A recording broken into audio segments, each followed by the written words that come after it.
I feel good at the moment. Yeah, that's good. Yeah, I was actually on this morning for 40 minutes. This is actually the best I'm finding at the moment. Yeah, it's what I use for confidence. It's mind-blowing how much I sweat during... Compared to any other cardio. Oh, ridiculous. See, if I get the endorsement from Dill Pickle 1 and Dill Pickle 2, that's going to spread now.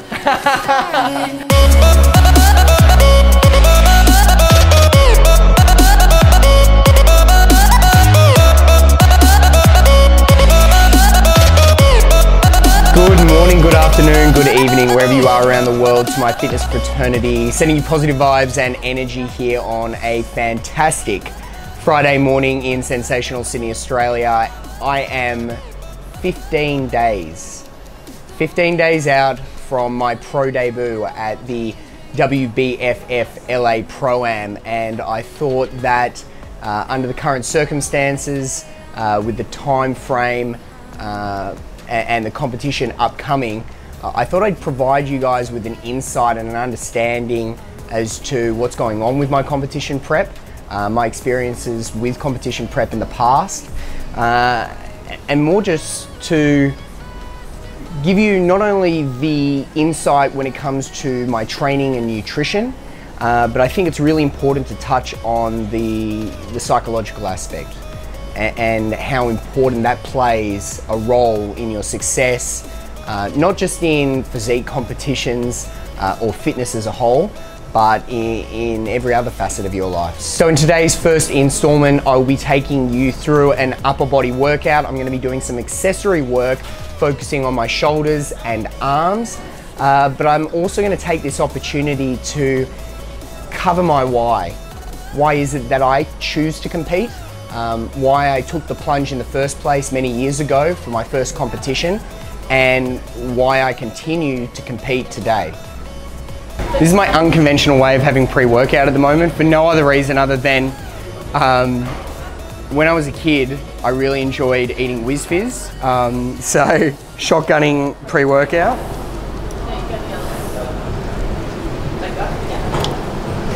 So today's training session, I'm focusing on deltoids and arms.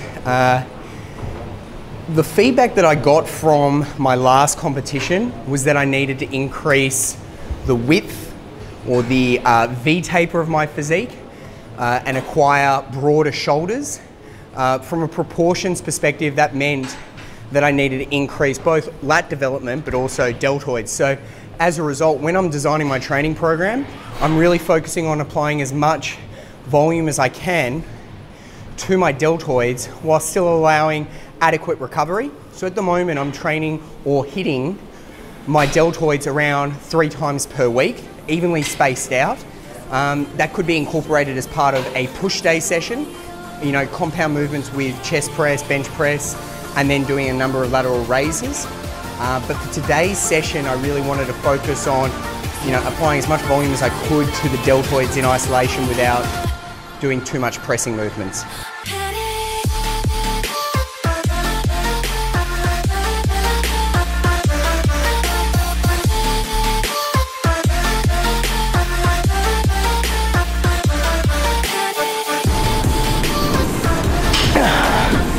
So a question I frequently get asked from my following is how I got into competing.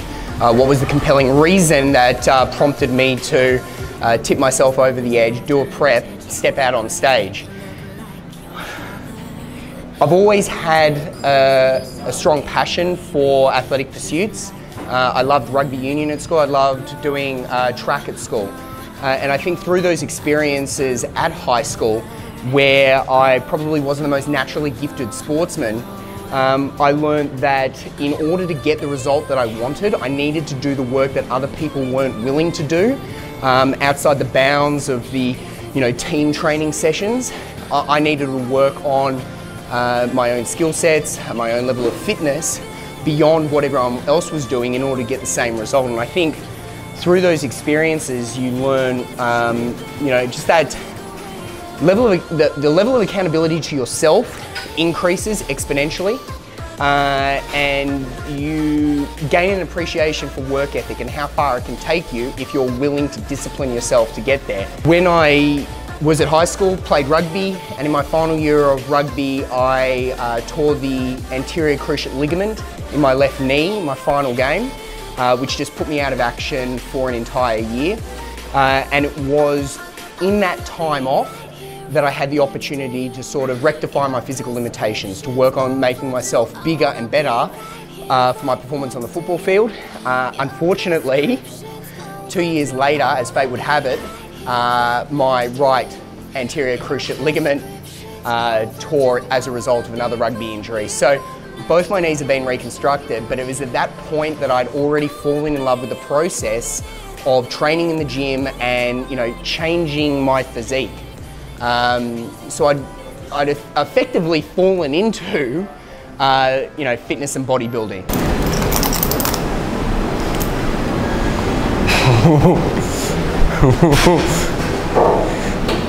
When I was younger and I first started lifting, I used a weight belt for like the first time. It was an experience to say the very least. You need to be very careful with how you clip the belt and when you let the weight down.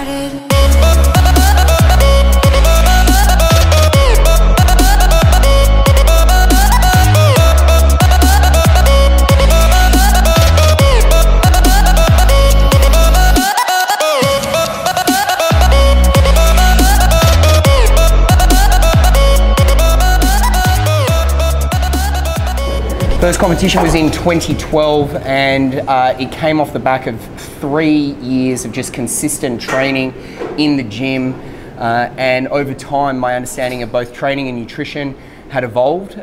You start taking ownership of your health and fitness by educating yourself, and then at one point or another I wanted that level of accountability to take my physique to the next level. But that only came after 3 to 4 years of training in the gym without the focus of competition. So 2012 Asia Pacific Fitness Model Championships, and the whole process was a learning experience more than anything. And I learned that it's as much a psychological journey as it is a physical one, because whilst you do make significant changes to your physique from an aesthetic point of view, the process required to get from point A to B, so many trials and tribulations from a psychological perspective that need to be taken into account for. Immediately following that competition, I had the opportunity to reflect on my performance in the lead up, and I realized very quickly that there would have to be a considerable amount of work done behind the scenes to make improvements, not only from a physical perspective, but also a psychological perspective. And consequently, I waited another 2 years until I stepped on stage at the A&B National Championships. From there, 2 years, 2 years is about the distance between each of my competitions. It may surprise a number of you, but I have only done 3 competitions in total, but they've been spaced out every 2 years. And the reason for that is I'm rather meticulous with my preparation, and I'm conscious that if I want to make considerable changes to my physique and bring a better package to the stage, I need to provide as much focus to my off season as I would during my preparation phase. And I think often people make the mistake of rushing into a competition and then doing comp after comp after comp. I think it's really important to value the off season and to have the patience to work on weak points on your physique so that the next time you step on stage, you blow your previous condition completely out of the ballpark. Well, that's me done and dusted for the day. Guys, I hope you enjoyed today's video. In the comments section below, give me your feedback. If you've got any questions about my prep, whether it's to do with training, nutrition, or lifestyle, I would love the opportunity to answer those questions for you. In the coming days and coming weeks in the lead up to my competition, I'll be releasing more videos, and I want to provide you guys with an insight into what goes on behind the scenes with my prep. So if there's anything you want me to cover, just let me know. Until next time, good afternoon, good evening, and good night.